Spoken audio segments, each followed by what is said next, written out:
Ang programang ito ay rated SPG. Striktong patnubay at gabay ng magulang ang kailangan. Maaaring may masiselang tema, lengguwahe, karahasan, sexual, horror o droga na hindi angkop sa mga bata. Kidnap si Sir Pepe? Ang totoo po niyan, sinundan ko po kasi si tatay nung mababayad po siya sa mga kidnappers.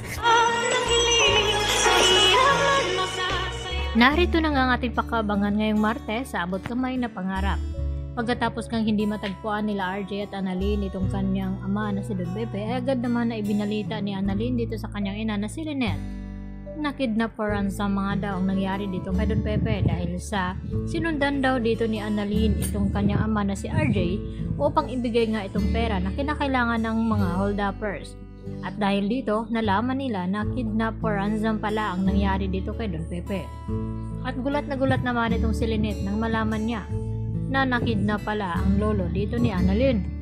At dahil dito, nag-aalala naman ng husto itong si Lynette at pati na rin itong si Dr. Enriquez.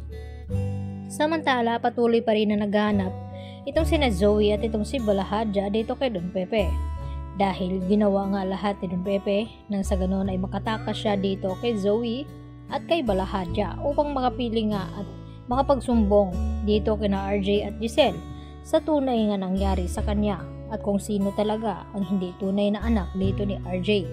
At dahil dito, sinabi ni Balahadja kay Zoe na maghiwalay daw sila sa paghahanap dito sa matanda at kung makita daw agad ni Zoe itong si Don Pepe ay sumigaw daw ito. Kaya naman hindi na malaya ni Don Pepe nang sabihin nga dito ni Balahadja na pagod na daw siya sa kakahanap nito at kapag nakita niya daw ito ay hindi daw siya magatubili na pastangin itong si Tanda. Kaya hindi na rin nagdadalawang isip itong si Don Pepe na hindi gamitin ang kanyang armas na dala-dala.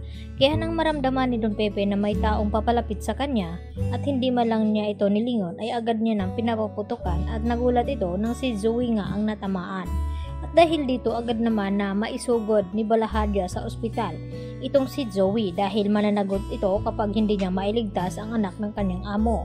At dahil dito, magiging critical naman ang kalagayan dito ni Zoe. At dito naman magtataka itong si Doc Meneses na kung bakit hindi magkamatch ang dugo dito ni RJ at Zoe. Dahil kinakailangan ngang masalinan ng dugo itong si Zoe dahil sa marami nga ang nawala sa kanya. Dahil malayo-layo nga ang lugar kung saan ay itinatago nga nila itong si Don Pepe.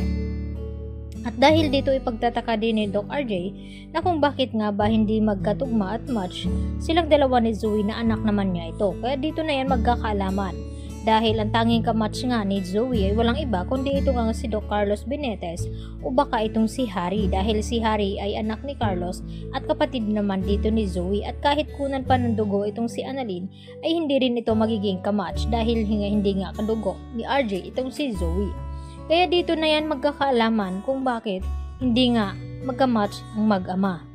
At makakatakas nga ba ng tuluyan itong si Don Pepe na ngayon nga ay tila paika-ika nga itong sa paglakad at hirap na hirap. At dahil dito porsigido nga na makita agad ni Balahadja itong si Don Pepe dahil mananagot sila kapag nakatakas ito at masabi dito kay RJ kung sino nga ba ang kumidnap sa kanya.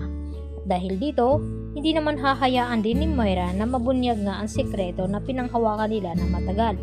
Kaya kinakailangan nga daw na mahanap agad itong matanda. Subalit ay dahil sa nangyari dito ni Zoe ay mahahati naman ngayon ang kanilang gagawin. Kung sino nga bang uunahin o ang paghahabol nga ba dito kay Don Pepe o ang pagligtas dito kay Zoe.